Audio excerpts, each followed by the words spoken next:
Alhamdulillah, Alhamdulillahi wa kafa, wa salamun ala ibadihi alladhina istafa.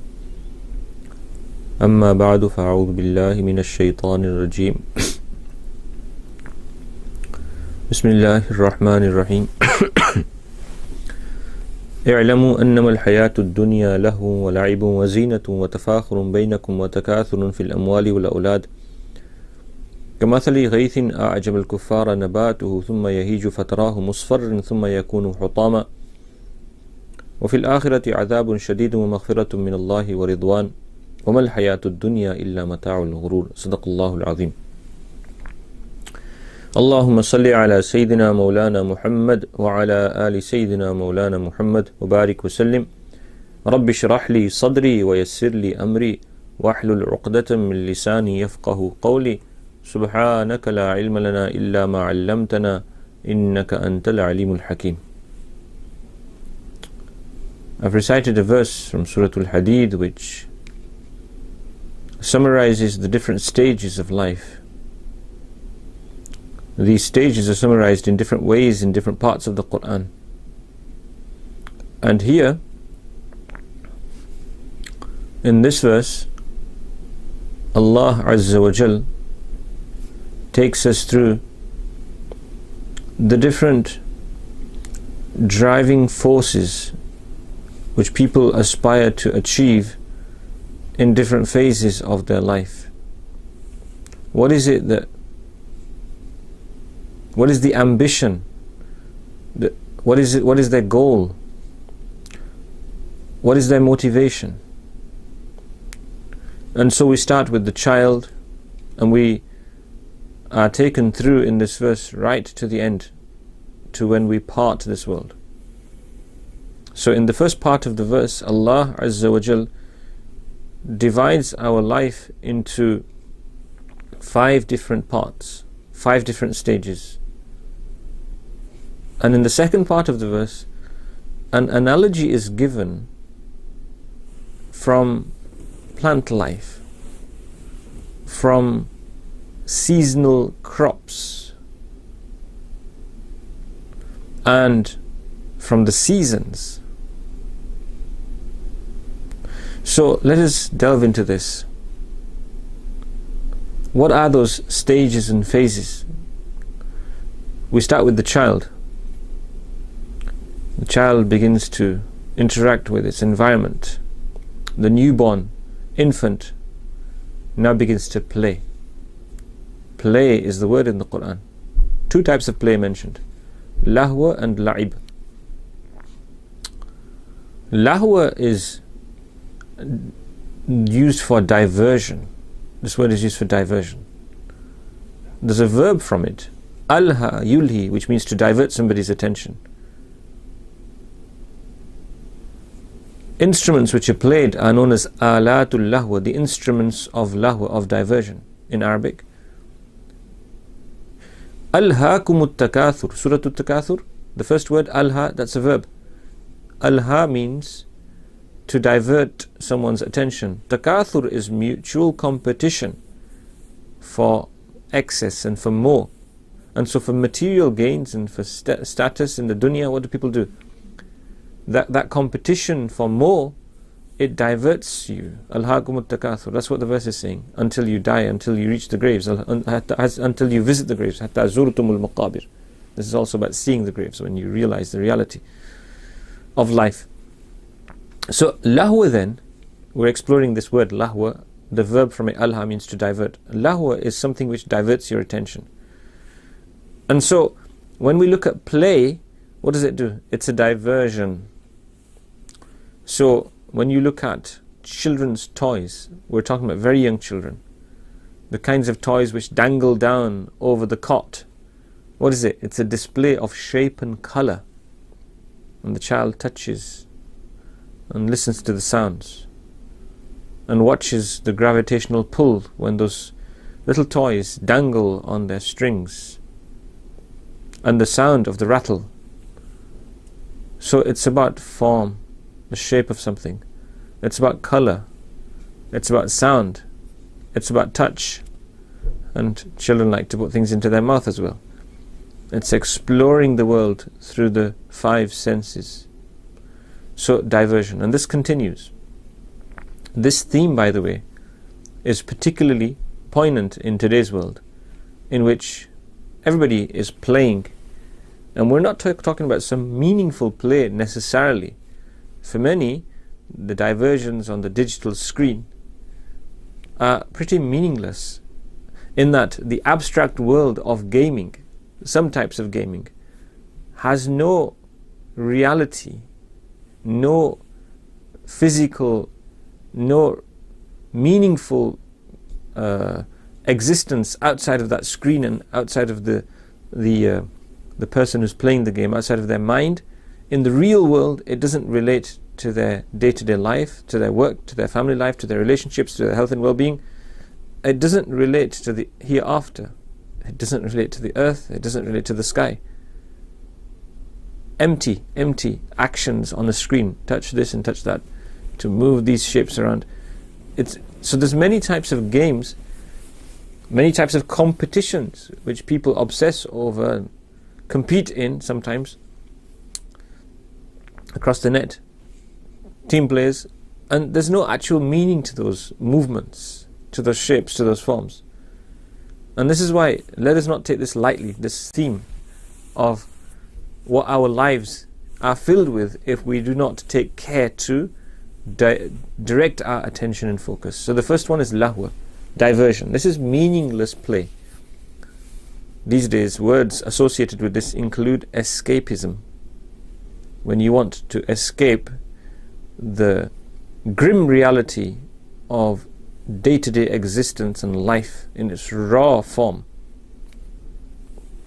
So Allah Azza wa Jal begins this verse with an instruction.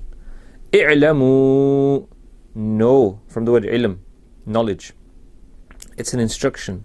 Be aware, be educated. I'lamu, know, learn. I'lamu, you should know. Annama al-hayatud dunya. This word annama, innama, it negates everything outside of it. So what comes after it, it's an only but. So what this means is innama al-hayatud dunya. Hayatud dunya is the life of the world. The life of the world is nothing but. And then the but, the exception, is what follows. Innama al-i'lamu, be aware, know, annama al-hayatud dunya, that the life of the dunya, the life of this world, is but lahwun, diversion, play. Wa la'ibun, this is games. This is also play. Lahwa is diversion and la'ib is play. What's the difference? With play, there is a bit more structure and meaning. We're talking about competitive sports. We're talking about when there is there's a set of rules. So this is a different. So lahwa is the diversion, that kind of play, entertainment, diversion. La'ib is play of a different sort. Now, let's not misunderstand the point either. See, these are natural phases in our development. And it's not that they shouldn't be granted to children, but they need to be weaned out of them as well. They can't become the purpose of life. The way a child is weaned off milk and begins to eat solid foods, there's a stage, a phase, and then one needs to move on. Now, you could argue, and modern psychology and modern medicine as well recognizes the sciences of the mind, neurology, psychology, psychiatry, and general development of the brain. We understand that the mind needs to be able to think outside the box, and sometimes in order to sort of flex those muscles of creativity, adults are invited to play. And this is games of the mind. And then we're talking about physical games as well, which are a useful means, for example, for maintaining one's health. So there is that element, but these are not the goals of life. They are a means to something. And that's the point. When this becomes the objective, then there's a problem. When the balance is tipped in the wrong direction, it's a bit like saying that because you need food to survive, you do nothing but eat. We obviously know this is one of the biggest problems. in today's world. Overeating. There are people who are starving from beneficial nutrition despite overeating and gaining too much weight. And the consequence is what they're eating is not what's feeding their body. So you don't live to eat, you eat to live. And if you keep that balance right, it's okay. So, lahu and la'ib, two types of play. Then what's the third stage? Innamal hayatud dunya lahun wa la'ibun wa zinatun. Beauty. Beauty. What is this referring to? What happens as you become older, as you approach adolescence? What happens? And these days, young people are affected, are influenced by, literally, influences by people who push brands and particular lifestyles, by big corporations that have material interests, financial interests. So children are driven to want that particular type of branded clothing, that particular type of footwear, those particular digital gadgets, whether it's in the form of phones and tablets, or it's in the form of games and gaming equipment, whatever it may be. But what happens as children grow and approach adolescence? Young people become more aware of their physical form. And we know that this bears down so heavily on young people that it affects their confidence. So if young people cannot get what their friends have, it may affect their sense of confidence. Young people are so conscious of their looks that many young people become ill. They suffer mental illness because of the form of their looks. They become depressed. Young people have dietary problems, have mental health problems because of their consciousness of their physical form, because of their weight, because of their skin color perhaps, although this shouldn't be a problem, because of the shape of their nose. I'm actually relating to actual examples, anecdotal evidence which I see on a day-to-day basis, people I meet and talk to. Young people have this issue.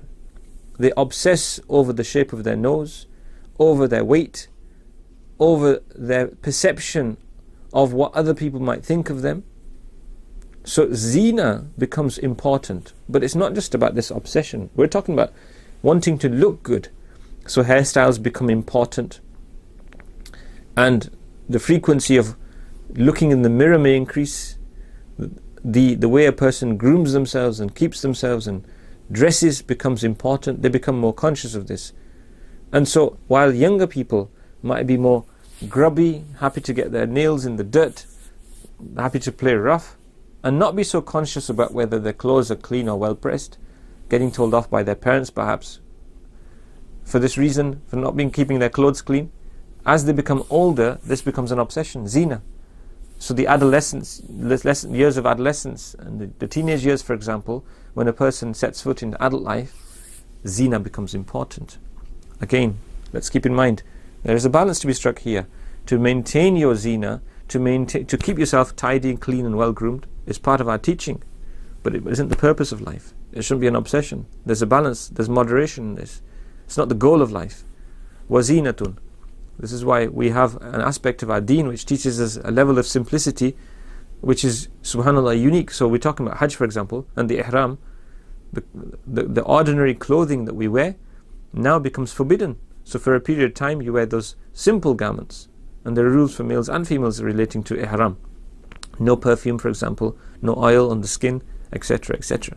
So zina, so to wean the nafs off this. Wazinatun. وَتَفَاخُرٌ بَيْنَكُمْ. What's the fourth stage? Tafakhur. So now you progress in your adult life, you set foot on your career path, and you set foot into perhaps your vocational courses, and during this stage of your life, وَتَفَاخُرٌ وَزِينَةٌ وَتَفَاخُرٌ بَيْنَكُمْ. This is mutual competition now. Fakhr is when you pride yourself. So there's this drive, what is referred to today as the rat race. In adult life, what happens? You're on this race course. You want promotion, you want to go up, you move from job to job, you want to get the better position. So from working at one level, you want to get the more senior job, you want to become the manager, you rise up the ladder, rise up the ranks, you want to move from a smaller organization to a bigger organization, from a smaller salary to a bigger one, and build up your portfolio, build up your reputation as a person, your CV, your curriculum vitae. So basically you want to move forward, and you want to compete and outdo others. This drive, which is, we're talking about general trends here in society. So وَتَفَاخُرٌ بَيْنَكُمْ, there's this drive to move ahead. So this is the fourth stage. And the fifth one, وَتَكَاثُرٌ فِي الْأَمْوَالِ وَالْأَوْلَادِ. Now you've become a bit more comfortable. So what happens? Some money starts going into the degree of stability, some money starts going into the savings. تَكَاثُرٌ فِي الْأَمْوَالِ وَالْأَوْلَادِ means mutual competition in wealth and in family, in children. So now you want to, if you're not already a parent, you want to settle down, you want to have children, you want to raise a family, and you're investing in property. And this takathurun fil amwali wal awlad. See this, what is this? This is talking about being part of society at a different level now, where you want to invest in your status in this sense. And so at this stage of your career, approaching middle age perhaps or beyond, you have children who are growing up to become adults, you have a family structure appearing around you, you've built up your networks of friends, your social networks, you've invested in property perhaps, in business perhaps, and this is the stage when people become interested very often in politics, and they become interested in making their mark on the world. Again, this need not be it's neither a good thing or nor a bad thing per se. Depends on the intentions and what a person is wanting to achieve, but none of these are the goals of life. So this is it, you have it there. In i'lamu annama al-hayatu dunya, be aware that the life of this world is but lahwa, la'ib, zina, beautification, beauty, tafakhurun bainakum, mutual pride, wa takathurun fil amwali wal awlad, mutual competition in having more wealth and children. So basically, this is how the Quran summarizes it. These are the driving forces in essence, generally speaking. So, what does Allah Ta'ala say after this? Allah Ta'ala gives us the analogy of the harvest. كَمَثَلِ غَيْثٍ أَعْجَبَ الْكُفَّارَ نَبَاتُهُ, like the rainfall which impressed the farmers. The rainfall, the produce of which impressed the farmers. So what happens? Gardeners will be well aware that they watch the rainfall very closely. They want it to happen at the right time, not too much and not too less. Similarly, farmers are looking towards the skies. They're interested in the amount of rainfall. You don't want flooding on your farms, and you don't want drought either. You want to find balance, the right amount of water at the right time. كَمَثَلِ غَيْثٍ أَعْجَبَ الْكُفَّارَ نَبَاتُهُ. So like that beneficial rainfall, the produce of which impresses the farmers. So it comes at the right time in the right quantity, and there's a lot of produce, so you're impressed. كَمَثَلِ غَيْثٍ أَعْجَبَ الْكُفَّارَ نَبَاتُهُ ثُمَّ يَهِيجُ فَتَرَاهُ مُصْفَرًّا. And then what happens is this produce, it comes to fruition, and it ripens, and you get this beautiful scene of this harvest, of this crop on the field, and then you see it turning yellow. See, when you go to a field of grain, of wheat perhaps, for example, what do you see? At the time of harvest, before harvest time, in the summer, what do you see? You see greenery, and then it ripens, and it becomes golden. And then it's cut down, musfarran, yellow. This word asfar and safra, it's used for this whole range of colors, yellow and a level of redness as well. So this yellow and golden color, this wheat color, musfarran, fayakunu hutama, then it becomes chaff, it becomes hutam, pieces, rubbish. So now what we have, so initially you had the good rains of the season, you had good crops, the farmers were impressed, they were looking forward to taking the harvest to market and bidding in the auctions and selling their produce to the mills and to the consumers, to the customers. to the country, to the nation, and exporting some of it, keeping some of it, retaining some of it. And now what happens? Now there comes a time when it's ripened, it's cut down, and you look at the same field, it's not the same site. It's stubble now. Everything's become brown, and what happens is you have these broken pieces, and sometimes to clear these fields now, what happens? Some farmers use fire. They actually burn the remaining stubble in some countries. So the point here is that you're wanting to clear the land now, till the soil, turn it over, plow it, plant the seeds for the next season. So this season's gone now. ثُمَّ يَكُونُ حُطَامًا. So you see pieces, rubbish. So this is an analogy of life. So when we talk about a person going through this, the seasons of their life, they're in the spring or summer or autumn of their life, or the winter years, so to speak, it's perfectly true. This is the analogy used in the Quran. This metaphor is a powerful and poignant one. This is how we are too. We ripen and we grow old and then we wither. And Allah Ta'ala says, وَفِي الْآخِرَةِ عَذَابٌ شَدِيدٌ. And in the hereafter, severe punishment, وَمَغْفِرَةٌ مِّنَ اللَّهِ وَرِضْوَانٌ, and forgiveness from your Lord and happiness. So it's one or the other. So and this is a consequence. This is the real harvest. It's a consequence of what you've done here. وَمَا الْحَيَاةُ الدُّنْيَا إِلَّا مَتَاعُ الْغُرُورِ. And the verse finishes by saying that the life of this world is but mata'ul hurur, the stuff of deception. See, the things which move you and drive you, the play, the diversions and the play, the self-beautification, the mutual competition, and the mutual pride, and the mutual drive for excess in wealth, in property, in status, in society, in family. And then the second metaphor, the stages of the ripening of the crops until it looks beautiful and the farmers are impressed, but then there comes a time when there's nothing left. It's all cleared. Sometimes this happens because of some calamity. So even before the harvest, the ground is cleared. There's a flood, there's a disease of some sort, some pests, some disease of plants, and lo and behold, what was so promising is now left in tatters. There's nothing left. So this is the metaphor of life. And وَفِي الْآخِرَةِ عَذَابٌ شَدِيدٌ. In the hereafter, there's two directions, depending on how we invested our time and the discretion we use to make our decisions in this dunya.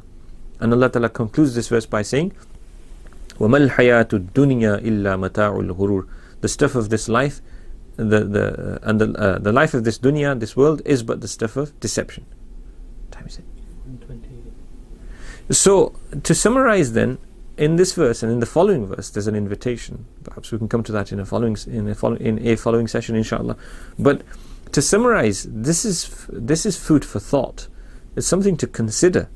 And with our current circumstances here and around the country and around the world, those moments of reflection, more people working from home, perhaps more opportunity to reflect the meaning of life and death and the things which drive us. And perhaps it's a way of, perhaps this is an appropriate time, it always is an appropriate time, now is the best time ever for re-evaluating our goals and our ambitions and the things which drive us. Why are we here? What are we doing? Where are we going? Where should we be heading? What should be our ambition and goal? And how do we achieve it? Which prize is such that our eyes should be on it? So this is the message. May Allah grant us tawfiq to understand. Bismillahir Rahmanir Rahim. Suratul Hashr की इस आयत में अल्लाह अज़्ज़ा व जल ने ज़िंदगी के तमाम मराहिल का खुलासा बयान कर दिया. बहुत जामे आयत है. इन्नमल इअलमू अन्नमल हयातुद दुनिया लहवुन व लाइबुन व ज़ीनतुन. जान लो, इसमें अल्लाह ताला इसका हुक्म दे रहे हैं. जैसे किताबों में लिखा होता है, दरसी किताबों में, टेक्स्ट बुक्स में लिखा होता है कि जानना चाहिए, या तंबीह, कॉशन, नोट. तो नोट करने वाली बातें और याद करने वाली बातें और याद रखने वाली बातें और समझने वाली बातें, तो उनमें से यहाँ अल्लाह ताला हमें तंबीह फरमा रहे हैं कि ये बात तुम्हारे इल्म में होनी चाहिए. इल्मु, जान लो, हमें झंझोड़ा जा रहा है. अन्नमल हयातुद दुनिया, के दुनिया की ज़िंदगी बस इतना ही है. आगे अल्लाह ताला ने शुमार किया, इन अन्नमल हयातुद दुनिया, क्या کھیل اور تماشا، لہو کہتے ہیں اس کھیل کو جس سے انسان دل لگی کر لے اور تھوڑی دیر کے لیے بھول جائے. اس لیے میوزک اور گانے کے آلات کو بھی آلات اللہو کہتے ہیں عربی میں، کیونکہ ان سے انسان ذرا اس کا دل غافل ہو جاتا ہے، حقائق سے اس کی توجہ ہٹ جاتی ہے. تو چونکہ دنیا میں ہمیں جاگنے کے لیے مہلت دی گئی ہے، سونے کے لیے نہیں، اس لیے ہمیں اس کی ترغیب نہیں دی گئی، اس سے منع کیا گیا کہ تم غفلت میں زندگی مت گزارو، تم نے آگے قبر کا مرحلہ ہے، حشر کا مرحلہ ہے. تو لہو، دنیا کی زندگی کیا ہے؟ لہو. اور پھر لعب کھیل. تو کھیلوں کی کتنی قسمیں ہیں اور ہر عمر کے لوگ کھیل رہے ہیں. تو کھیل اور تماشے کے لیے ہمیں یہاں بھیجا نہیں گیا. جگہ جی لگانے کی دنیا نہیں ہے، یہ عبرت کی جا ہے، تماشا نہیں ہے. تو یہ ہمیں اس کام کے لیے بھیجا نہیں گیا، یہ مقاصد میں سے نہیں ہے. لیکن انسان انہی چیزوں کے پیچھے چلتا ہے. پھر مرحلہ آتا ہے وزینتن، جوانی ہوش سنبھالتا ہے انسان، تو مرد ہو یا عورت، لڑکا ہو یا لڑکی، اس کو پھر اپنی شکل کی طرف توجہ ہو جاتی ہے. پھر وہ آئینے میں دیکھنے کی عادت کہ بال اچھے ہوں، لباس اچھا ہو، اور انسان کا حسن و جمال اور اس کی زینت نرالی ہو، تو اس چیز کی طرف توجہ ہو جاتی ہے. وزینتن. پھر وتفاخر بینکم، آپس میں مفاخرت، کس کے نمبر اچھے آئے، کس کو سمجھے کہ جاب اچھی ملی، اور کس کو پوزیشن اچھی ملی، اور کس کا مقام دوسروں کے سامنے زیادہ ظاہر ہوا. تو یہ آپس کا مقابلہ، وتفاخر بینکم، آپس کی مفاخرت جس پر انسان فخر کر سکے. اور پھر آگے وتکاثر فی الاموال والاولاد، مالوں اور اولادوں میں فخر، میں تکاثر کا مطلب کہ کس کے پاس زیادہ ہے. تو پھر جو ہی انسان آگے بڑھتا ہے زندگی میں تو پھر وہ مرحلہ آتا ہے، پھر کچھ آمدن کا انتظام، کچھ معیشت کا انتظام، روزگار کے دروازے اللہ تعالیٰ کھول دیتے ہیں. تو پھر یہ زمین خریدی، یہ مکان خریدا، اور یہ پراپرٹی خریدی، اور یہ بزنس خریدی، اور یہ انویسٹمنٹ، اور یہ خریدا اور یہ بیچا. تو پھر یہ مقابلہ. اور پھر اولاد، پھر اللہ تعالیٰ اولاد دیتا ہے تو انسان کو اس میں کہ کس کے افراد زیادہ ہیں، کس کا خاندان بڑا ہے، اور کن کے رشتے کن خاندانوں کے ساتھ ہو رہے ہیں. تو یہ پھر اولادوں کا اور اولادوں کے اولادوں کا سلسلہ چلتا ہے. تو پھر کنبے کا وڈیرا اور بڑا، اس پر اس کو فخر ہوتا ہے. تو دنیا یہی کچھ ہے، اسی میں اللہ تعالیٰ نے سب کچھ شمار فرما دیا. اور پھر آگے مثال دی، کمثل غیث اعجب الکفار نباتہ، جیسے وہ زور کی بارش جس کی پیداوار سے کسان خوش ہوتے ہیں، یعنی. اور پھر ثم یہیج فتراہ مصفرا ثم یکون حطاما، پھر اس کی رونق نظر آنے شروع ہو جاتی ہے، وہ کھیت لہلہاتی نظر آتی ہے، اور اس کے بعد پھر وہ زرد پڑ جاتی ہے، اور اس کے بعد پھر اس کو کاٹ دیتے ہیں، یا کوئی آفت آ جاتی ہے اور کاٹنا بھی نصیب نہیں ہوتا، اور پھر وہاں کیا کچرا باقی رہ جاتا ہے، کسی کام کا نہیں، اس کی صفائی کرنی ہوتی ہے اور پھر دوبارہ کاشت کرنی ہوتی ہے. تو شروع میں اتنی امید جہاں تھی، اب وہاں کچھ بھی نہیں رہا، اس کھیت میں کوئی کھانے کی چیز باقی نہیں رہی، کچھ بیچنے کی چیز باقی نہیں رہی، بلکہ بعض مرتبہ تو کسان اس کو کاٹنے کے بعد جلا دیتے ہیں، اس لیے کہ زمین کو فارغ کرنا ہے. تو وہ کسی کام کے وہ جو دلکش منظر ہوتا ہے لہلیاتی کھیت کا، وہ ختم ہو جاتا ہے. تو زندگی انسان کی بھی ایسی ہی ہے کہ پہلے بچپن، جوانی، پھر ہوش سنبھالنے کے بعد پھر پکی عمر، لیکن پھر بڑھاپا اور کمزوری، اور پھر اس کی کوئی حیثیت نہیں رہتی، اس کو کوئی پوچھنے والا نہیں رہتا، اس کے حواس بھی ٹھکانے نہیں رہتے.